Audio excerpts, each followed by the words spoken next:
Meanwhile, wow, Magnus isn't at the board and the clocks have started. Hikaru playing his first move. Magnus, a bit of a gambit already, and it's not even move 1. But you can see that Nakamura is kind of shocked that he did not show up in time. And so is Magnus, you know, he seems to indicate. But he's not in a rush. Look at that. But this is Magnus's power move, right? We've seen him do that before, you know, when he arrived 2.5 minutes late for that game in the Blitz, you know, he literally adjusted all his pieces before he made his move. I mean, what kind of power move is that?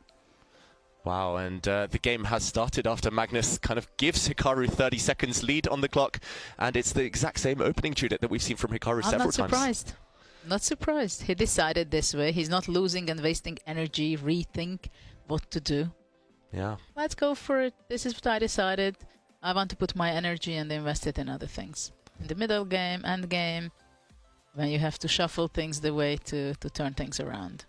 Wow, and Magnus taking a long think. It's only move 6. This is really surprising, kind of forfeiting a few minutes on the clock here, pretty much. And, okay, he plays bishop to f5, very logical move, developing pieces. And what does Hikaru have in store? Just rock solid, almost a London system set up here for white. And the players will now just slowly develop their pieces. The action will be much later in the game. Magnus will hope that the clock times balance out before that. Yeah, and Hikaru actually asking Magnus a question now with this last queen move. He's just saying, how are you going to defend the pawn on b7? And still, there are some questions there, because if the queen does step forward, I mean, first of all, if I were playing with the white pieces, I would come in with my bishop to the b5 square and get ready to jump in with the knight on e5. Yeah, looks very tempting. Now the question is whether bishop b5 can be played with an idea of knight e5, and what Magnus has in mind. Whether is he really going to play f6 to stop that? Wow, just to cover the e5 square. It's possible. Magnus has done crazier stuff. But maybe he just wants to go bishop d6 after bishop b5. Yeah, well, let's see. Yeah, we'll find out the answer to the question. Okay, he trades knight. Now, is it too crazy to actually take that knight with the king?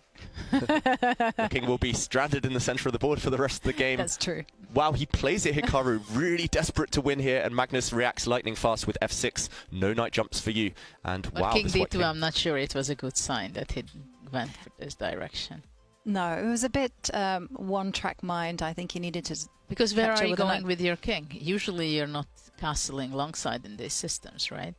Right, and one other thing that is quite concerning for white is actually this light square bishop that black has on the f5 square, because the king is never going to find any safety on the queen side with that piece looming on the board.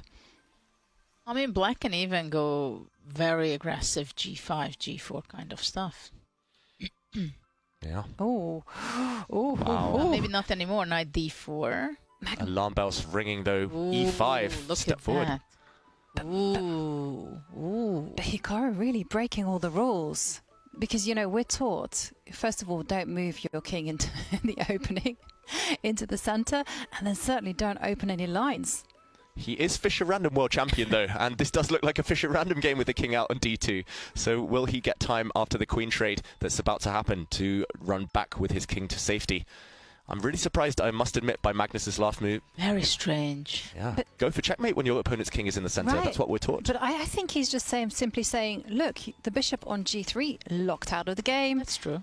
And let's continue the dancing on the queen side. Okay, so go g5, h5. Yeah. Stepping forward with all the pawns. He's going to gain space on both sides, on both flanks here, as black. It's still a beautiful position here for Magnus, but I'm really shocked he didn't go for checkmate to try and punish Well, Hikaru. maybe he just wants to play for two results, sorry. I wish we could all play for one result, Judith. And he thinks that, okay, probably Nakamura also will not feel too comfortable with this, with white, because he just sits and waits what kind of plans Magnus will work out. h4, g5, king g6, rook d8. Oops. Yeah, already. What's this? d5 is hanging. Yeah, What's Magnus going on? maybe just playing too slow. It feels like he's not quite in the zone in this game. Instead of going for checkmate, he's been forced to allow a bunch of trades. But don't forget that bishop on h2. Yeah, one bad piece. That's white's problem long term. White has 9 pawns, maybe. 9 pawns and not enough pieces. Yeah. Okay, but at least some pressure has been relieved with this last exchange. Magnus wants to be very instructive. C5, C4, sorry. In every game. In every game. Nakamura plays It this. seems to be like the formula, right? Develop pieces, get C4 in. Ta-da! Yeah, and some tactics, some tricks here. You have to be really careful as black, actually. This pawn's being undermined, and your knight is really loose in the center of the board. Yeah, now it's anyone's game. I mean, it's white's idea, so if black were to double rooks on the C line, is it simply to go B4 or... The problem for white, for black, that rook c8 does not work, because c takes d5, rook c1 takes on e6 and captures the knight on e4. And okay, the h2 bishop is bad, but 2 bishop versus the rook is plus. Yeah. Yeah, huge threats. How does Magnus deal with this? Pawn takes pawn is a winning idea if he gets time. Hikaru Nakamura. Suddenly the clocks as well. Magnus down to 30 seconds. He's going to regret kind of forfeiting that 30 seconds. He played earlier. too fast, made decisions. Oh. Wow, action. It is all happening. Fire on the board, lots of calculation to be done.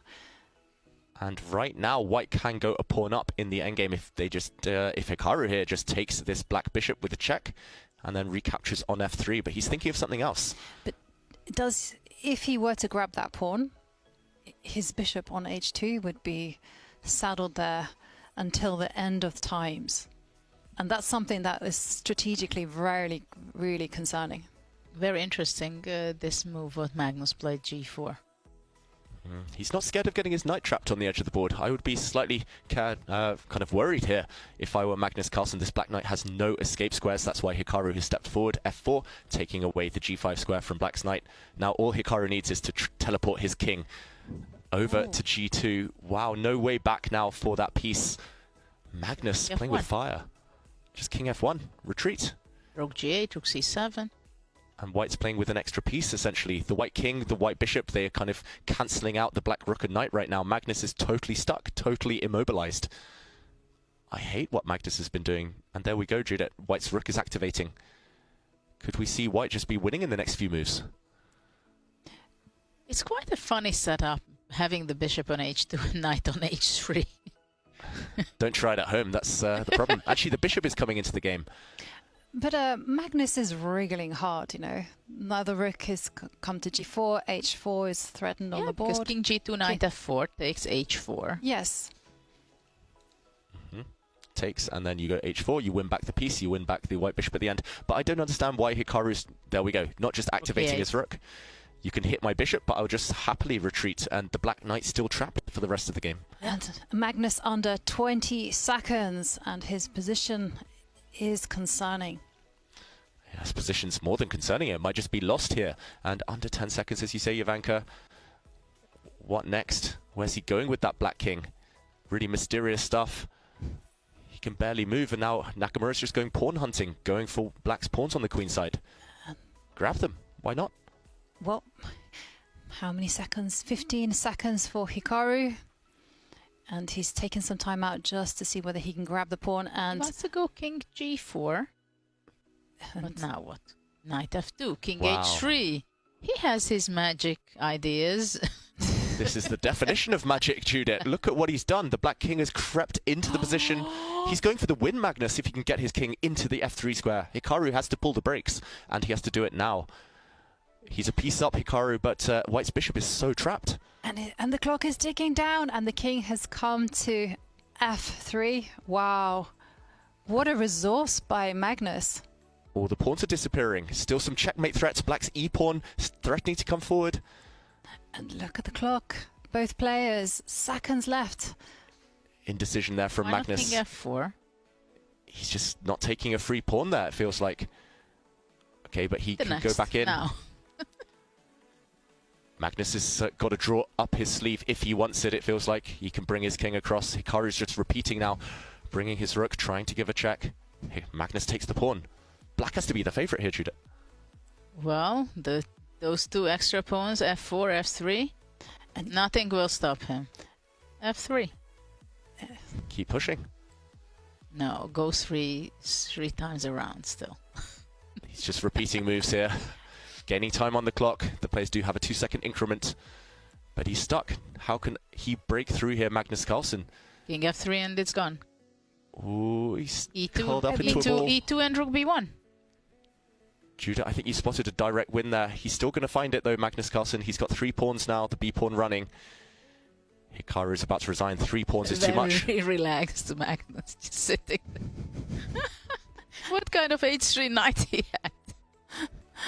I mean, oh my God, what a game.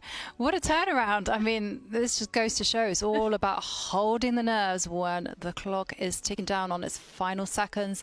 And here comes F3. Oof. What's that? Isn't F? What's that? F2? Do anything at this point. Pawns are rolling. Black is about to win. And Hikaru offers his hand. Ooh, what a painful loss for Nakamura. This is not the way Magnus wanted to win. No. But there's such a genius plan, giving up his knight and just entering with the Black King. Just so resourceful to see that idea, that plan from moves ahead with no time on his clock. Magnus deserving it in the end. But yeah, earlier play, questionable to say the least. Well, it was basically after the opening, it was like full, huge advantage, right? And there you can see the big smile on Magnus's face because he knows he got away with it.